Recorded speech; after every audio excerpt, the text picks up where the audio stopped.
कमबख्त, आज फिर तूने कांच का गिलास तोड़ दिया, मैं तेरे पंख तोड़ दूंगी आज। मीना चिड़िया की सौतेली माँ पिंकी चिड़िया मीना को मार रही थी।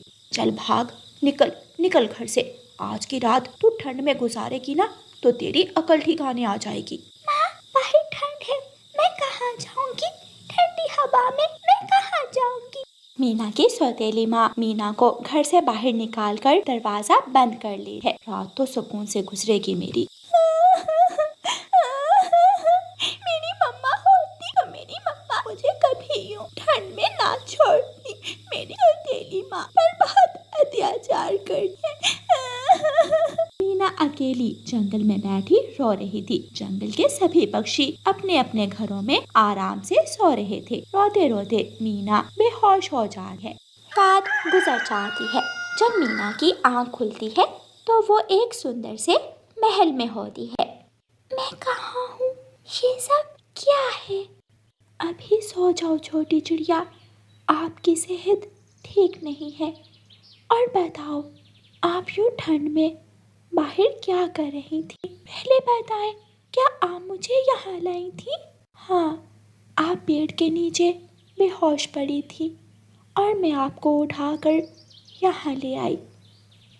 मेरी मम्मा को एक चील ने खा लिया और मेरे पिताजी ने दूसरी शादी कर ली। कुछ दिन तो मेरी सौतेली माँ मेरे साथ ठीक रही, लेकिन जब मेरे पिताजी का तेज बारिश में देहांत हो गया तो मेरी सौतेली माँ मुझ पर बहुत अत्याचार करने लगी। आप तो बहुत दुखी हो, ना मम्मा रही ना पापा, और सौतेली माँ भी मिली तो डायन अभी तक आई नहीं। बाहर जाकर देखती हूँ वो मीना की बच्ची जिंदा भी है या मर गई है। मीना की सौतेली माँ घर से बाहर जाती है और मीना को इधर उधर देखती है। ये मीना की बच्ची कहाँ चली गई? आ जाए एक बार, आज तो मैं उसके पंख तोड़ दूंगी। अब मुझे घर वापस जाना होगा। अगर मैं ना गई तो मेरी सौतेली माँ मुझे बहुत मारेंगी। मीना, अब आपको परेशान होने की कोई जरूरत नहीं है। जब भी आपकी मम्मा आपको मारेगी तो आप ये कैंडी उसे खिला दे, फिर देखना इस कैंडी का कमाल। ये कैंडी जादुई है। हाँ, ये जादुई कैंडी है।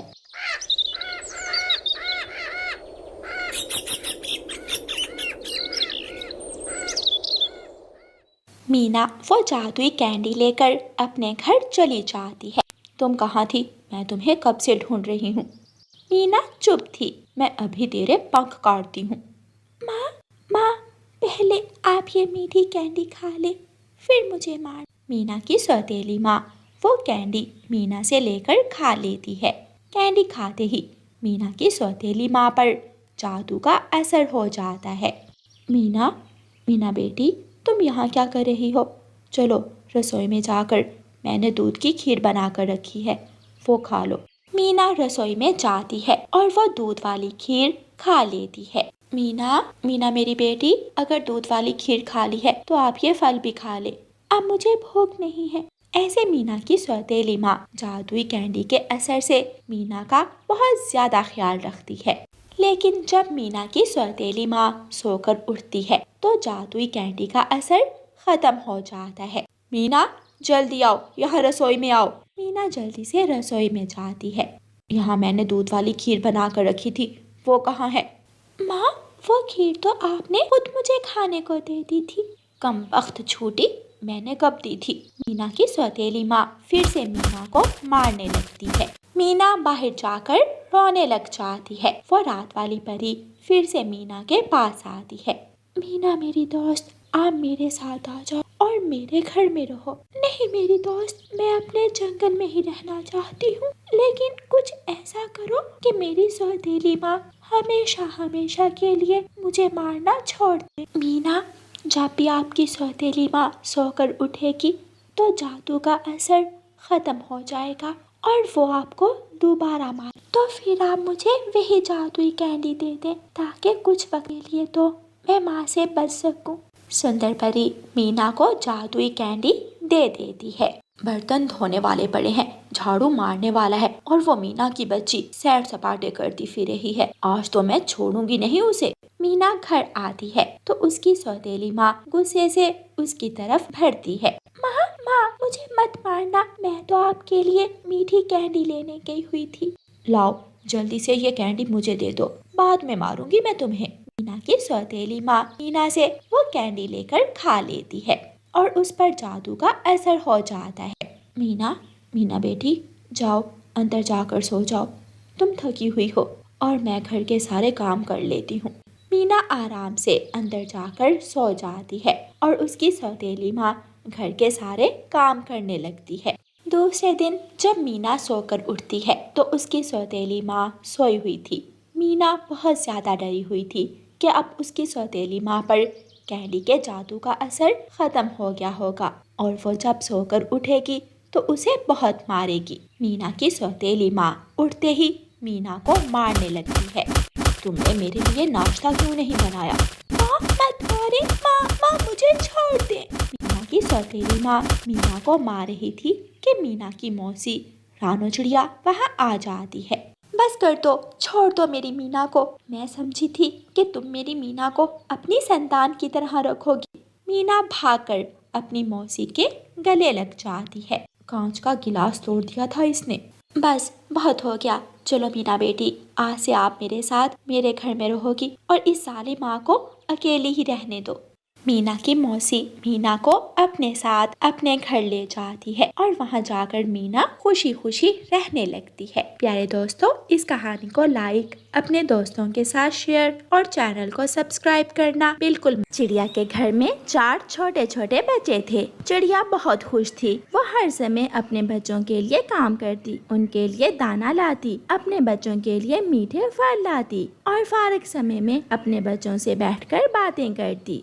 चिड़िया के पड़ोस में एक कौवा और कौवी रहते थे जो बहुत आलसी थे। वो दिन में भी सोए रहते और रात को भी सोए रहते। कालू, चिड़िया के बच्चे हर समय चूं चूं करते रहते हैं। मैं जब भी सोती हूँ उनकी चूं चूं से मेरी आँख खुल जाती है। चिड़िया के बच्चों की चूं चूं से मैं भी बहुत तंग आ गया हूँ। आज मैं चिड़िया के बच्चों को ऐसा चुप करवाऊंगा कि कभी नहीं बोलेंगे। कालू, मेरे सुंदर पति, ये काम तो बहुत जरूरी है। जैसे भी हो चिड़िया के बच्चों की चूं चूं बंद करवाओ। बच्चों, आप घर में खेलो, बातें करो और मैं आपके लिए दाना लेने जा रही हूँ। मम्मा जल्दी आना, छोटे बहन भाई मुझे बहुत तंग करते हैं। चिड़िया अपने घर से चली जाती है और बच्चे आपस में खेलने लगते हैं। ये मेरी है, ये बॉल मेरी है, तुम वहाँ बैठो, ये जगह मेरी है। भूख लगी है, मुझे बहुत भूख लगी है, खाना कहाँ है? कालू, वो बच्चे फिर से शुरू हो गए। सुन रहे हो कैसे चूं चूं कर रहे हैं चिड़िया के बच्चे? मैं अभी जाता हूँ और चिड़िया के बच्चों को चुप करवा कर आता हूँ। कालू कौवा अपने घर से निकलता है और अपने मुंह पर एक चील का मास्क पहनकर चिड़िया के घर की खिड़की में जाकर बैठ जाता है। मैं चील हूँ, मैं तुम्हें खा जाऊंगी। कालू ने इतना कहा ही था कि बच्चे डर जाते हैं और चुप करके बैठ जाते हैं। बाहर चील है, वो देखो खिड़की में बैठी हुई है चील। अगर तुम में से किसी ने भी चूं चूं की तो मैं तुम सबको खा जाऊंगी। चुप करके बैठ जाओ सब। बच्चे डर जाते हैं और कालू कौवा अपने घर चला जाता है। कालू, ऐसा क्या कहा तुमने बच्चों को? वो तो बिल्कुल ही चुप कर गए हैं। फिर कालू कौवा अपनी पत्नी को चील का मास्क दिखाता है। मैंने ये मास्क पहनकर बच्चों को डराया और वो सब चुप करके बैठ गए। कौवा और कौवी फिर से सो जाते हैं। शाम को जब चिड़िया अपना दाना लेकर घर आती है तो बच्चे डरे हुए बैठे थे। बच्चों, क्या हुआ है? आप इतने डरे हुए क्यों हो? कोई बात करो। मगर बच्चे तो चुप थे, वो कोई बात नहीं कर रहे थे। गुड़िया बेटी, आप बड़ी हो, आप ही बताओ, आप सब चुप क्यों बैठे हो? मम्मा, बाहर चील आई है, वो हमें खा जाएगी अगर हम बोले तो। आप भी चुप करके बैठ जाएं। नहीं बेटी, बाहर तो कोई चील नहीं है और हमारे जंगल में कोई चील नहीं रहती। मैंने देखी थी। चील ने कहा कि अगर हम बोले तो वो हमें खा जाएगी। मम्मा चिड़िया सोचने लगती है और मम्मा चिड़िया भी चुप करके बैठ जाती है। दूसरे दिन छोटे बच्चे फिर से चील वाली बात भूल जाते हैं और आपस में खेलने लगते हैं। मम्मा चिड़िया अपने घर से थोड़ी दूर छुप कर बैठ जाती है। मैं भी तो देखूं कि वो चील कहाँ से आती है मेरे बच्चों को डराने। कालू जाना एक बार और चिड़िया के बच्चों को चुप करवा कर आना। कालू कौवा फिर से चील का मास्क पहनता है और जाकर चिड़िया की खिड़की में बैठ जाता है। चुप चुप कर जाओ, मैं चील हूँ, मैं फिर आ गई हूँ। अगर कोई बोला तो मैं खा जाऊंगी। चील के डर से बच्चे फिर से चुप करके बैठ जाते हैं। तो ये कालू कौवा है जो मेरे बच्चों को डरा रहा है। कौवे के बच्चे, तुम्हें तो मैं सीधा करूंगी। फिर जब मम्मा चिड़िया शाम को दाना लाती है तो बच्चे फिर से डरे हुए थे। गुड़िया बेटी, वो चील नहीं है, वो हमारा पड़ोसी चील बनकर आपको डराता है ताकि आप शोर ना करो। नहीं नहीं मम्मा, वो चील ही थी, मैंने खुद देखा उसे। ठीक है, अगर वो हमें डराती है तो कल हम भी उसे डराएंगे। फिर दूसरे दिन मम्मा चिड़िया दुकान से एक प्लास्टिक का सांप लेती है। अब मैं देखती हूँ वो कौवा कैसे मेरे बच्चों को डराता है। बच्चों, मैं वहाँ अलमारी के पीछे बैठी हूँ और जैसे ही वो चील आए तो ये सांप तुम उसके सामने कर देना। फिर देखना वो चील दोबारा यहाँ नहीं आएगी। बच्चे समझ जाते हैं। थोड़ी देर बाद कालू कौवा चील का मास्क पहनकर फिर से आ जाता है। मैं खा जाऊंगी, मैं तुम सबको खा जाऊंगी, मैं चील हूँ। मेरे सांप, तुम भी चील को खा जाओ। गुड़िया वो प्लास्टिक का सांप कालू कौवे के पास करती है। बचाओ बचाओ, कोई मुझे इस सांप से बचाओ। अपना चील का मास्क वहाँ छोड़कर कालू कौवा वहाँ से भाग जाता है। मम्मा चिड़िया बच्चों को साथ लेकर बाहर आ जाती है और प्लास्टिक का सांप लेकर कौवे के पीछे उड़ती है। कौवा आगे आगे और मम्मा चिड़िया पीछे पीछे। रुको रुको चील कहीं की, आज तो मेरा सांप तुझे खा ही जाएगा। बच्चे ये देखकर जोर जोर से हंस रहे थे और उछल रहे थे। ऐसे कालू कौवा दूर निकल जाता है। शायद अब वो कभी चिड़िया के बच्चों को डराने नहीं आएगा। दूध की बोतल, गरम गरम मौसम में ठंडी ठंडी दूध की बोतल। उड़ता हुआ तोता वहाँ आता है। कौवे कौवे, जल्दी से मुझे एक ठंडी ठंडी दूध की बोतल दे दो, बहुत गर्मी है, मेरा शरीर जल रहा है। लो, ठंडी दूध की बोतल पियो और ठंडे हो जाओ। 50 रुपए में एसी का मजा देगी मेरी ये दूध की बोतल। मिठू तोता एक ही सांस में दूध की बोतल पी लेता है। कालू कौवे का धंधा बहुत अच्छे से चल रहा था क्योंकि वो जंगल में दूध की बोतल बेचकर अच्छा मुनाफा कमा रहा था। पी ले और पी ले, नहीं पिएगी तो मैं और मारूंगी तुझे। गोरी कौवी मार मार कर अपनी गाय को पानी पिला रही थी। एक बाल्टी तो और तुझे पीना ही होगी। कालू कौवा भी वापिस आ जाता है। गोरी, क्यों मार रही हो इसे? पानी थोड़ा पीती है, अगर थोड़ा पानी पिएगी तो दूध कैसे देगी ये गाय?